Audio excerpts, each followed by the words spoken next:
అనునిత్యం బీజేపీ రాక్షస పాలనతోని సంఘర్షించే వ్యక్తి అనునిత్యం చాలా ఇబ్బందులకు గురవుతూ కూడా తన గరిమను ఢిల్లీ ప్రజల ఆత్మ గౌరవాన్ని కాపాడిన వ్యక్తి ప్రజల యొక్క హక్కుల కోసం అనేక రకాల హక్కుల కోసం పోరాట చేసినటువంటి వ్యక్తి ఢిల్లీ ముఖ్యమంత్రి గారు గౌరవనీయులు శ్రీ అరవింద్ కేజ్రీవాల్ గారు వారి సందేశం ఇవ్వాలని కోరుతున్నాం.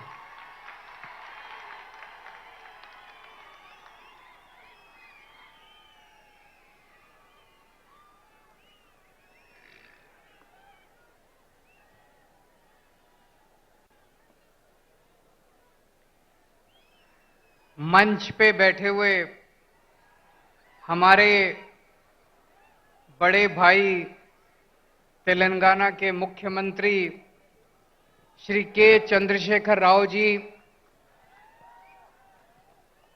मंच पे बैठे हुए पंजाब के मुख्यमंत्री भगवंत सिंह मान साहब,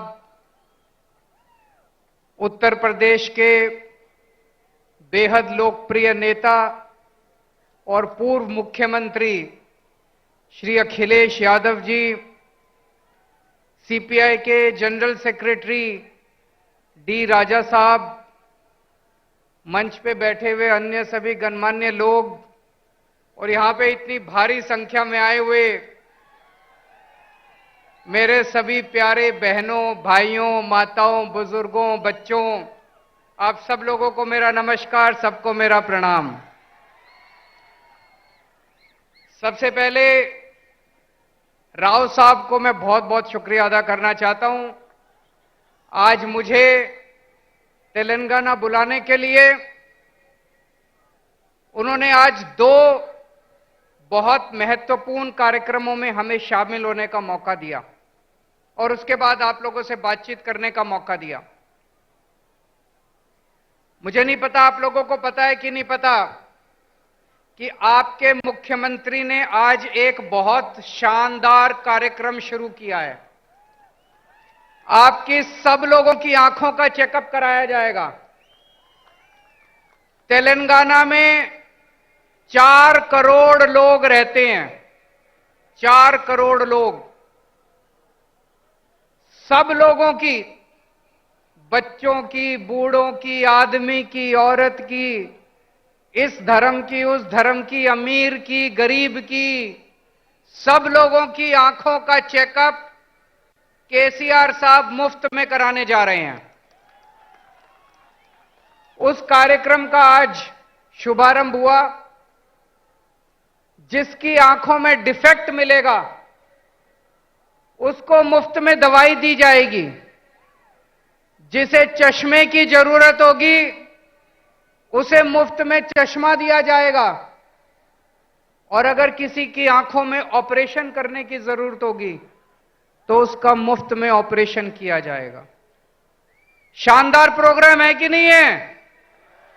आज हम लोग यहां से सीख के जा रहे हैं। मैंने और हम सभी लोगों ने ये सारा कार्यक्रम देखा, इनके डॉक्टर से मिले, इनके ऑफिसर से मिले, जितने ही शानदार तरीके से उसका आयोजन किया जा रहा है। आपके मुख्यमंत्री केसीआर साहब हमारे मोहल्ला क्लिनिक देखने के लिए दिल्ली आए। मुझे बहुत अच्छा लगा कि एक मुख्यमंत्री, तेलंगाना के मुख्यमंत्री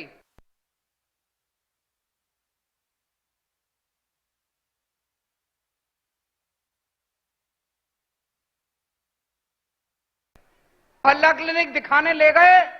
उन्होंने डॉक्टर से बात की, नर्स से बात की, सारा सिस्टम समझा और वापस आके उन्होंने उसको तेलंगाना में लागू किया। वो क्या नाम है उसका? बस्ती दवाखाना, बस्ती दवाखाना नाम से उन्होंने तेलंगाना में लागू किया। मुझे बहुत अच्छा लगा। तमिलनाडु के मुख्यमंत्री स्टैलिन साहब दिल्ली आए। उन्होंने हमारे स्कूल देखे। हमने दिल्ली में स्कूल बहुत शानदार कर दिए, सरकारी स्कूल जहां पे गरीबों के बच्चे पढ़ते हैं, रिक्शे वाले का बच्चा पढ़ता है, मजदूर का बच्चा पढ़ता है। अब दिल्ली के सरकारी स्कूल इतने अच्छे हो गए कि दिल्ली में लोग अपने बच्चों को प्राइवेट स्कूल से निकाल निकाल के सरकारी स्कूलों में भर्ती करा रहे हैं। बड़े बड़े प्राइवेट स्कूलों से निकाल निकाल के सरकारी स्कूलों में भर्ती करा रहे हैं। हमारे दिल्ली सरकार के स्कूलों के, दिल्ली के सरकारी स्कूलों के नतीजे 99.7% नतीजे आए हैं पिछले साल, 99.7। तो स्टेलिन साहब हमारे स्कूल देखने के लिए आए, वापस जाके उन्होंने अपने स्कूल ठीक किए और उन्होंने मुझे अपने स्कूल का उद्घाटन करने के लिए बुलाया। दोस्तों, मैं कई बार यह सोचता हूं, हमारे देश को आजाद हुए 75 साल हो गए, 75 साल, फिर भी हमारा देश गरीब क्यों रह गया? फिर भी हमारा देश पिछड़ा क्यों रह गया? हमारे बाद सिंगापुर आजाद हुआ, जापान सेकेंड वर्ल्ड वॉर में तहस नहस हो गया था, जापान हमसे आगे बढ़ गया, सिंगापुर हमसे आगे बढ़ गया, जर्मनी हमसे आगे बढ़ गया। हमारे में क्या कमी रह गई? हम पीछे क्यों रह गए? हम पीछे इसलिए रह गए क्योंकि जैसे भी मान साहब ने बताया, हमारे देश की राजनीति बहुत खराब है, हमारे देश के नेता बहुत खराब हैं। पहली बार इस देश के अंदर एक उम्मीद की किरण जागने लगी है। इस देश के अंदर कुछ मुख्यमंत्री एक साथ आ रहे हैं, कुछ नेता, अखिलेश यादव जी जैसे नेता एक साथ आ रहे हैं और अब हम सब मिलकर इस देश के विकास की चर्चा कर रहे हैं। हम सब मिलकर अब राजनीति की चर्चा नहीं करते। आज पूरा दिन सुबह से शाम तक हमने बैठ के चर्चा की किस देश के अंदर शिक्षा, सारे पार्टियां आपस में लड़ते रहते हैं, सारे नेता आपस में लड़ते रहते हैं। आज मुझे बड़े दुख के साथ कहना पड़ रहा है,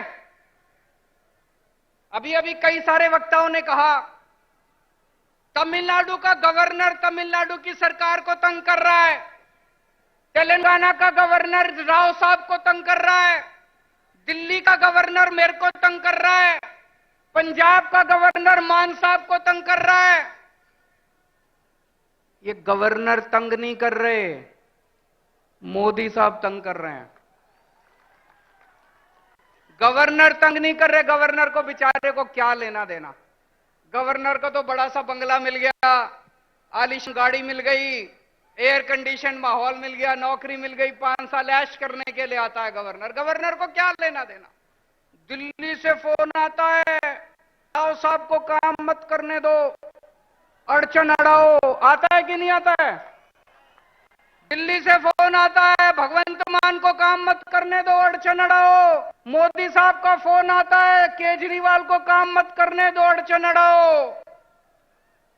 जिस देश का प्रधानमंत्री 24 घंटे बैठ के ये सोचता है कि मेरे को अब इसको तंग करना है, मेरे को अब उसको तंग करना है, वो देश तरक्की कैसे करेगा? दोस्त,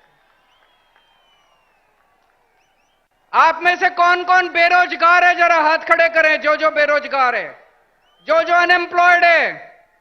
मुझे लगता है मेरी भाषा शायद समझ नहीं आ रही है, अनएम्प्लॉयड तो बहुत लोग हैं। आज देश का एक एक युवा बेरोजगारी से त्रस्त है।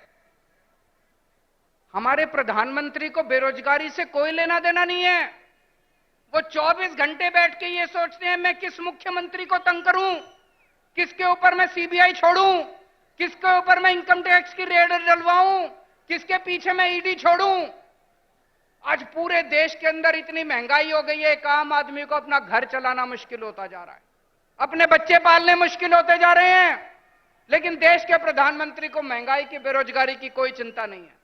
वो ये सोचते हैं आज मैं किसके एमएलए खरीदूं, इस पार्टी के एमएलए खरीदूं, इस सरकार को गिराऊं। ऐसे तो देश तरक्की नहीं कर सकता। दोस्तों, 2014 में आप लोगों ने बड़ी, पूरे देश के लोगों ने बड़ी उम्मीद के साथ इन लोगों को भारी बहुमत दिया था और एक एक बार नहीं, 2-2 बार आप लोगों ने इनको बहुमत देके जिताया। लेकिन अब देश बदलाव मांग रहा है। लोगों को पता चल गया कि ये लोग देश बदलने के लिए नहीं आए, ये केवल और केवल देश बर्बाद करने के लिए आए हैं। 2024 का चुनाव आपके लिए एक मौका है। अब 10 साल हो गए, और कितना इंतजार करेंगे? 2024 के अंदर सारे देश को मिलके इनको उखाड़ फेंकना है और ऐसी सरकार लेके आनी है जो देश के बारे में सोचे, बेरोजगारी के बारे में सोचे, महंगाई के बारे में सोचे, आपके बच्चों की शिक्षा के बारे में सोचे, आपके परिवार का इलाज कराने के बारे में सोचे, देश की तरक्की करने के लिए सोचे, ना कि लोगों से बदला ले सोचे। दोस्तों, बहुत बहुत शुक्रिया।